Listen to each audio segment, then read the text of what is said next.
What do you think about social media? Is it a useful tool for communicating with friends, family, work associates, or an unwelcome evil tearing down the fabric of in-person communication in our society? You remember the telephone and talking face-to-face? Whatever happened to that? Well, we decided to send our man Mengfei Lee out on the streets to hear what people are saying about it. Here's a question. Do you think social media platforms are dangerous today? I mean, not really, no. So you don't believe that, say, we can start a war just based on using social media?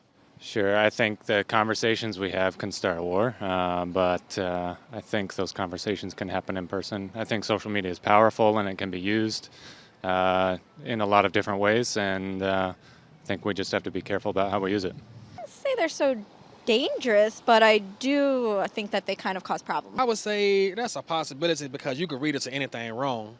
So, yeah, it depends on the receiver, how they receive the message. So, Let's just say someone believes social media platforms today are very dangerous. Now, what are your thoughts on that? They can be dangerous depending on what you put on the social media. No, do you think it's so dangerous that we can even start a war just based on social media conversations, exchange, or messages? I don't think so.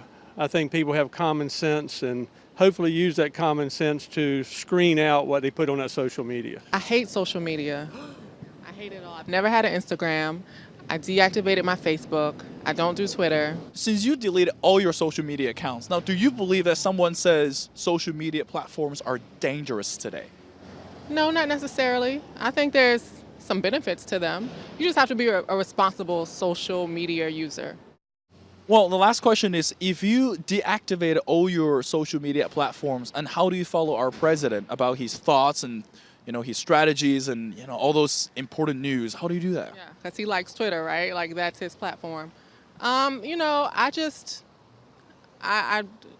I'm a big fan of like CNN.com, and I watch the news and I let people tell me what's going on. But yeah, I will not be creating a Twitter account for you, Mr. President.